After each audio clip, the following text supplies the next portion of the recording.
dreamers with a plan.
To Dreamers with a Plan podcast sponsored by Eagle and Associates. Today we're diving into a powerful topic, okay? So like the 4 pillars of profit. And what that looks like, that's mastering the art of leads that convert, ascend, and stay. I always say this, a business without leads is like a well without water. Eventually it's going to run dry. When you look at a business, success in business isn't just about getting leads, but it's about keeping them, growing them, and making them your biggest advocate. As you listen today, imagine your business effortlessly attracting and keeping high value clients who are excited to buy from you again and again and again. And today, we have a special guest in the house. Okay, we have Mr. Wally Wright, a Formula One pioneer, Hall of Famer, and a master entrepreneur. He's going to share some powerful insights from his journey of raising millions in IPOs, precious metals, private equity deals. Listen, if you're a starting out entrepreneur or even a seasoned entrepreneur, there's going to be a lot of things and content that he's just going to share here that's going to be very impactful for you. So today's just going to be a good conversation overall, a round table. But first, I'd like to say, Mr. Wally Wright, welcome, welcome, welcome. I appreciate it. Thanks for having me. Appreciate being here. Absolutely. So let's just get started with this.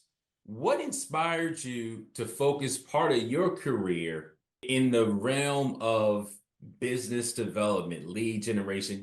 What gravitated you to that? One, because you can reach more people. Anything in sales is really a numbers game. 30, 40 years ago, you dial the phone and you're calling a few hundred people a day, 200 or 300 people a day, maybe 400 people a day. You don't have an auto dial, you're dialing yourself, and you might connect with, maybe 20, 30 people, but really you might end up speaking to maybe 2 or 3 or 4, maybe 5 that you actually have a connection with, and they've qualified, they're interested in your product, and you send the information out. And if you do that every day, and you might get 25, 30 pieces of paper out for the week or 40 pieces of paper, but at the end of the day, you might end up closing maybe 2 or 3, 4 of them, depending on your closing ratio. But It's still a numbers game.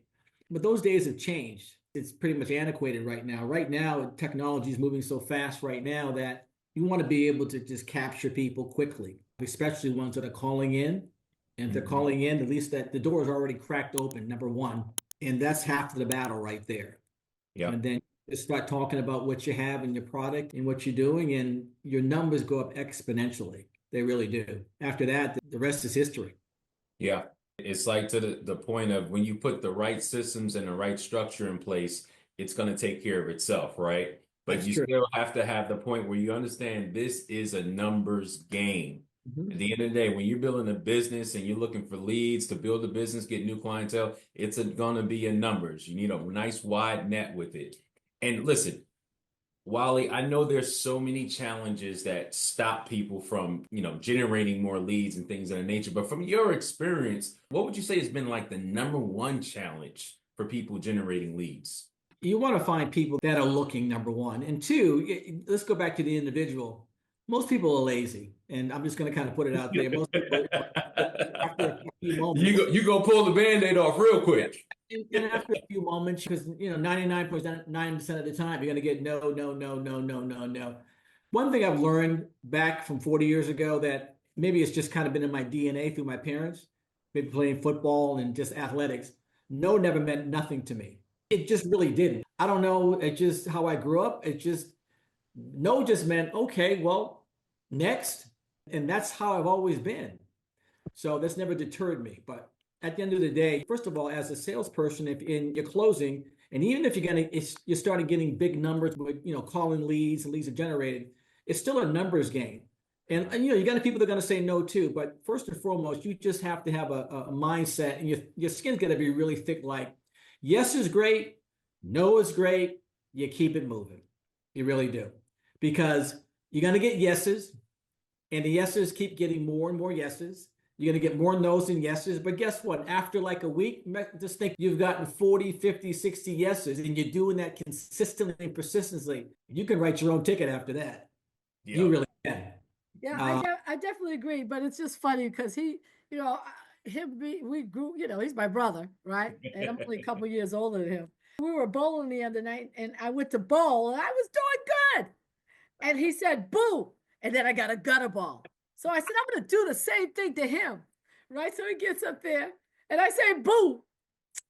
He got a strike. So he doesn't, my brother doesn't care about all that stuff that people know, whatever. That's just not like his mindset. We grew up reading, my parents taught us how to read a lot of positive thinking books. If you think you can, right? What do you say when you talk to yourself? Self-talk, Think and Grow Rich. I get my brother's mindset, and people are basically lazy. But I'm going to tell something about why I think that you're successful, because you have volumes of your dreams and goals. He's got his own private bathroom. I've heard about that. Yeah, I've heard about that. Talk about writing the vision and making that plain. Well, yeah. So I learned this when I was very young from my parents.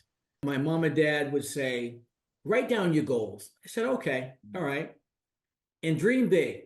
And so I started writing my goals down. And my dad would say, now, son, I want you to read this in the morning. Think about it in the midday. I might have it in my pocket in the middle of school, walking down the hallway at Haverhill High School. And then I'd read it before I go to bed at night. It just got into my head where that's all that I thought about. And then I realized, and I just believed my parents. I said, they're not going to tell me anything that's not going to be correct. Yep. And I just started visualizing that. But also, too, I was doing the work to get it done. Nothing just happens by happenstance. So, for example, I said, hey, something? I want to be the best receiver in New England, the best in New England. Well, guess what? I went to the best football camps my mom and dad sent me to. I put in the work. I trained. I did things that most people wouldn't do. I was training all the time, catching balls all the time. Matter of fact, the football was in my hand all the time. And I just worked at it. And I kept saying my goals. And then lo and behold, I became really the best receiver in New England. So, and that's what it was. And for example, I said, I want to go to college. I want to be an All-American and all these things. I want to go pro, all these things, everything. I will say this, everything I've ever written down in my life, I might not have got it. And you got to put a date on it too. Okay. It can't be open-ended. You got to really press. You might say, hey, within the next 6 months or December 31st, whatever, put a date on it. I'm going to do such and such and such. And you just put your head down, you grind, and you get it done. You do the work. Everything I've ever done, I've always achieved. I might not have done it on that date. Yep. I might have done it a few months earlier. I might have done it 6 months later. But I've always done it, and I check it off. I get scriptural. Because the Bible says now life and death is the power of the tongue. Write the vision and make it plain. Wow. I keep it real simple. I believe words are powerful. I just really do. So I'm a believer that if you write it down, you do the work. I mean, you do the work. For example, if this is your business, you're on the phone. You're calling leads. You're making connections. You're doing this. You're getting leads. You're doing the day-to-day. And you look back 6 months later, a year later, next thing you know, hey, you were making whatever, $5,000, $6,000 a month.